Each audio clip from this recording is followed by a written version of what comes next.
নমস্কার, কেমন আছেন আপনারা? কণিকার চ্যানেলে আপনাদের সবাইকে স্বাগত জানিয়ে আজকের আমার রেসিপি শুরু করছি। তো রেসিপি শুরু করব, কি রেসিপি করছি দেখুন। পুঁই শাক কেটেছি, তার শাকগুলো আলাদা করে কেটেছি, ডাঁটা আলাদা করে কেটেছি, কিছু গাজর, আর এখানে আছে কাঁঠাল বীজ আর আলু, একটুখানি চিংড়ি মাছ, কুমড়ো।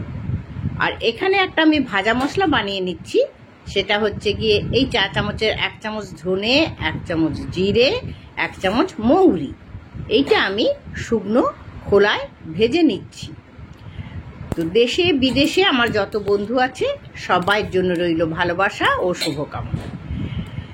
তো গোটা মশলাগুলো যখন একটু ভাজা হয়ে গেছে, আমি গ্যাসটা বন্ধ করে দিয়ে গোটা পোস্ত 1 চামচ নিয়ে নিলাম।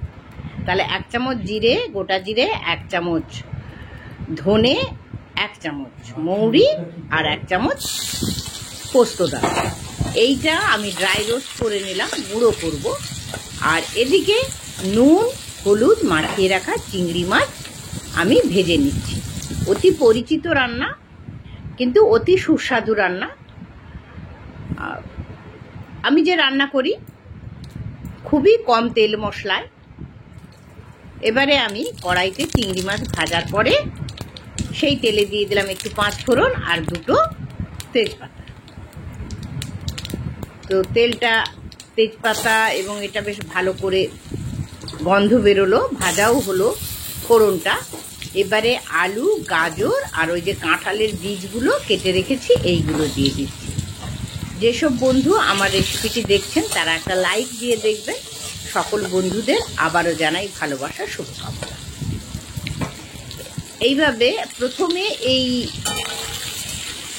যে আলু আর কাঁঠাল বীজ আর ওই গাজর আমি ভেজে নিচ্ছি। এইটা বেশ একটু সময় ধরে আস্তে আস্তে করে ভেজে নিচ্ছি। যখন দেখলাম আস্তে করে ভাজা হয়ে গেল ধীরে ধীরে, এবারে আমি কেটে রাখা কুমড়োগুলো অ্যাড করে দিচ্ছি।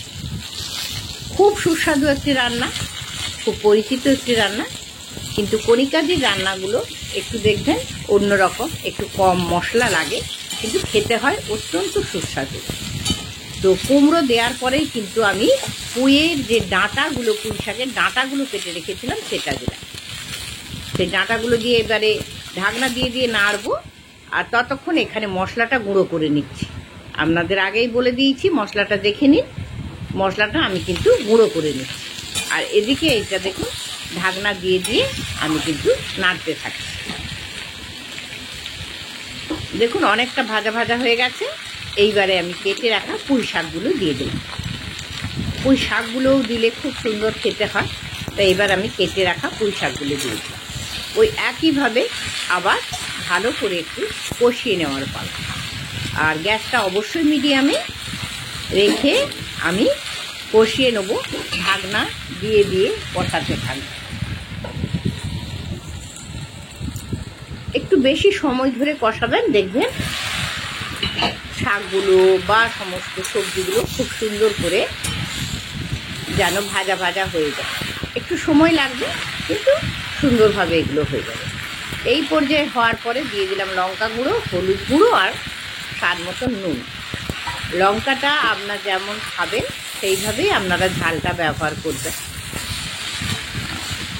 এবারে এইগুলো দিয়ে আবারও আমি এই ঢাকনা দিয়ে কিন্তু নাড়তে থাকবো। এবার নুন পড়েছে মানে সবজিগুলো আরও সুন্দর একটু জল বেরোবে, আস্তে আস্তে করে নাড়া হবে। ওই গ্যাসটা মিডিয়ামে দিয়ে আস্তে আস্তে করে নাড়ব। সচরাচর দেখবেন কণিকাদির রান্নাগুলো একটু অন্যরকম হয়।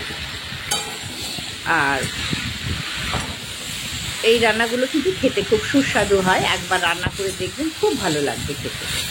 আর মিক্সড ভেজ তো অসাধারণ খেতে হয়। তো এই দেখুন এমনি করে নাড়তে নাড়তে কত সুন্দর হয়েছে। আবার কিন্তু আমি ঢাকনা দিলাম। আর এদিকে একটু জল গরম করতে বসিয়েছি, এই গরম জলটাই কিন্তু দেবো।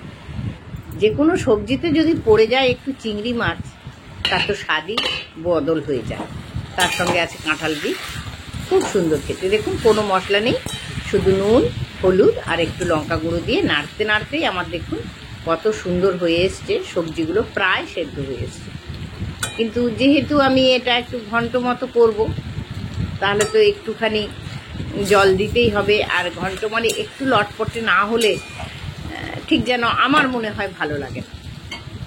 এটা আমার একান্ত ব্যক্তিগত মতামত। তো এবারে আমি কিন্তু গরম জলটা দিলাম, খুব বেশি জল দেবো না, কারণ প্রায় সবজিগুলো আমার সেদ্ধ হয়ে এসছে। ওই একইভাবে নাড়াচাড়ার পা। এবারে এই একটু মিষ্টি, এটা তো জানেন কোনটা দিয়ে পড়বেই। যারা একদম মিষ্টি পছন্দ করেন না তারা না মিষ্টি দিতে পারেন, তবে মিষ্টি একটু দিলে কিন্তু তরকারির স্বাদ হয় ভালো, সেটা চিনি হোক বা গুড় হোক, সেটাই। এবারে কিন্তু আমি ভেজে রাখা চিংড়ি মাছগুলো দিয়ে দিলাম। চিংড়ি মাছগুলো দিয়ে এবারে আমি ঢাকনা দেবো। এটা এবার আস্তে আস্তে ফুটতে থাকবে। এইভাবে সুন্দর করে ফুটতে, দেখুন সবজিটা কত সুন্দর হচ্ছে। আর গ্যাসটা অবশ্যই মিডিয়ামে, যেটা বারবার বলি আমি। যেসব বন্ধুরা আমাকে এত ভালোবাসায় ভরিয়ে দিচ্ছেন তাদের প্রতি রইল আমার শুভকামনা। আমার কণিকাদির পক্ষ থেকে আন্তরিক ভালোবাসা আপনাদের সবাইকে। ধন্যবাদ দিয়ে ছোট করব না। ভাই বোন দাদা দিদি যেই হোক না কেন, আপনাদের প্রতি রইল আমার অকুণ্ঠ ভালোবাসা। ভালো থাকবেন সবাই।